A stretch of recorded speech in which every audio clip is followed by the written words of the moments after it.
আল্লাহ রাসূল একদিন সাহাবীদেরকে নিয়ে এমন করে একত্রিত হয়ে যখন আলোচনা করছেন, বয়ান করছেন, ওই সময় সাহাবীরা দুই ধরনের সাহাবী ছিল। একরকম ছিল সাহাবী অনেকে বিয়ে করেছে, অনেক সাহাবী এখনো বিয়ে করে নাই, অনেক সাহাবী বিবাহিত, অনেক সাহাবী অবিবাহিত। হঠাৎ করে আল্লাহ রাসূল একদিন আসলেন, আল্লাহ রাসূল আলোচনা করতেছেন। হঠাৎ করে একজন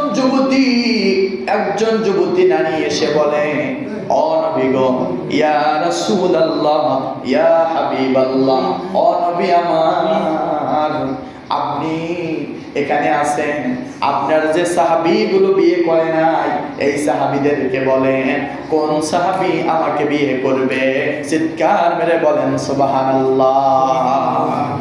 আল্লাহ রাসূল সাহাবীদেরকে বললেন, ও আমার প্রাণ প্রিয় সাহাবীরা, তোমরা কারা কারা বিয়ে করো নাই?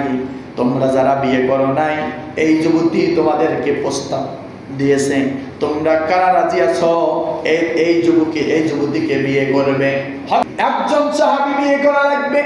এমন করে যখন বলে, এই যুবতী বলে, ইয়া রাসূলুল্লাহ, ইয়া হাবিবাল্লাহ, নবী গো, তারা সবাই বিয়ে করতে চাইলে আমি যুবতী বিয়ে করব না। আল্লাহু আকবার।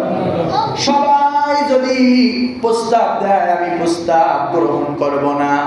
আমার স্বামী যিনি হবে, তিনটা শর্ত আছে, এই তিনটা শর্ত মানবে যিনি, আমার স্বামী হবেন তিনি, আমি তাকে বিয়ে করব। জোরে বলেন সুবহানাল্লাহ।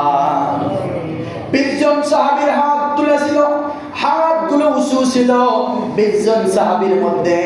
এবার মনে মনে বলে, কি যে তিনটা শর্ত ধরে, এই শর্ত কি আমার ভেতরে আছে? যদি আছে ওই নারীকে বিয়ে করতে পারবো, আর যদি আমার ভেতরে নাই ওই নারীকে বিয়ে করতে পারবো না।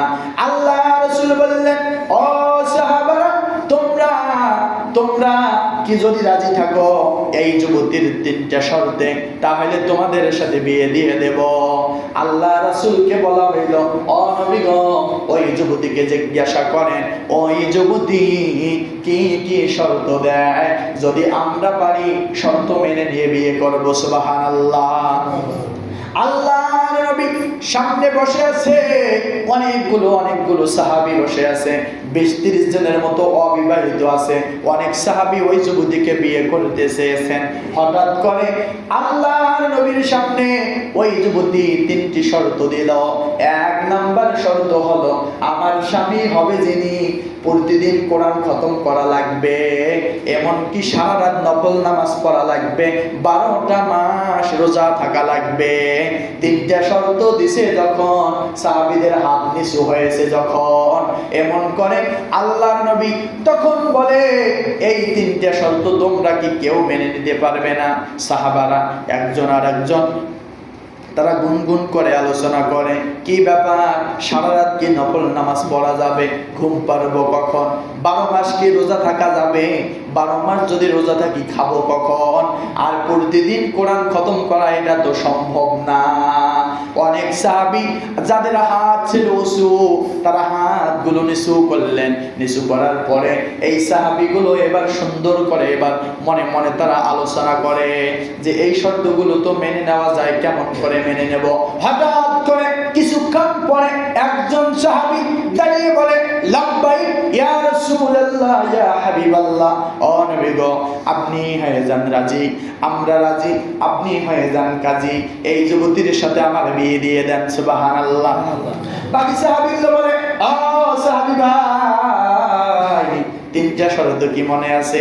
সারা রাত কোরআন খতম, সারা রাত নফল নামাজ পড়া লাগবে, প্রতিদিন কোরআন খতম করা লাগবে, 12 মাস রোজা থাকা লাগবে। আল্লাহ রাসূল কাজী হয়ে ওনাদের রাজির মাধ্যমে বিয়ে দিলেন। জোরে বলেন সুবহানাল্লাহ।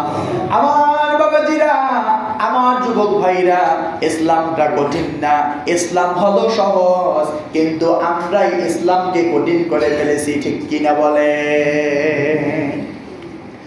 আল্লাহ রাসূল যখন বিয়ে দিয়ে দিলেন, বিয়ে দেওয়ার পরে 1 সপ্তাহ যায়, 2 সপ্তাহ যায়, 3 সপ্তাহ যায়, 4 সপ্তাহ যায়, এই সাহাবী সারা রাত নফল নামাজ পড়ে না, প্রতিদিন কোরআন তেলাওয়াত করে না, কোরআন খতম করে না, 12 মাস রোজা নাই। বলেন তো দিনের বেলা রোজা থাকলে কি খাওয়া যায়? খাওয়া যায়। কিন্তু এই সাহাবী 3 বেলায় পেট ভরে খায়। এই যুবতী মনে করে, ইয়া রাসূলুল্লাহ, ইয়া হাবিবাল্লাহ, নবী গো,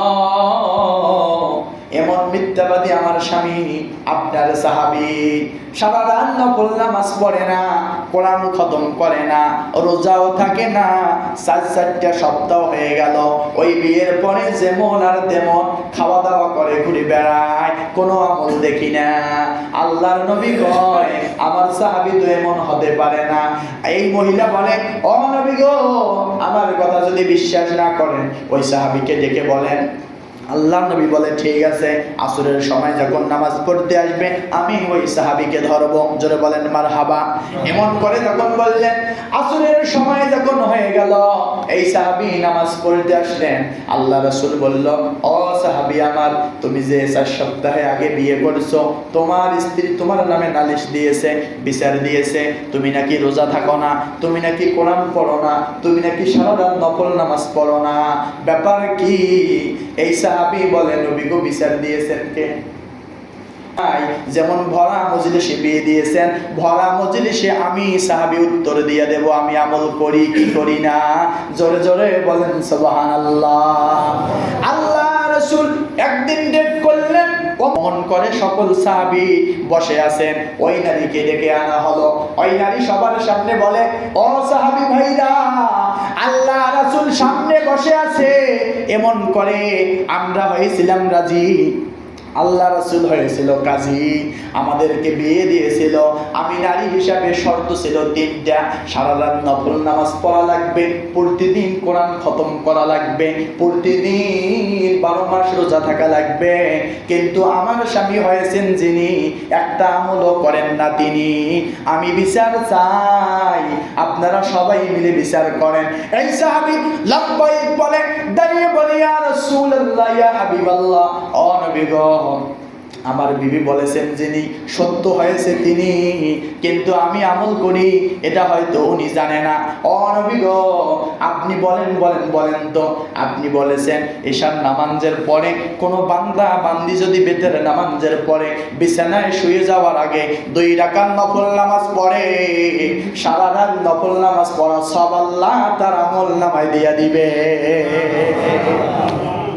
আমি তো এই আমল করে ঘুমাই, আমার বিবি সারা রাত নফল নামাজ পড়া হয়তো দেখে না।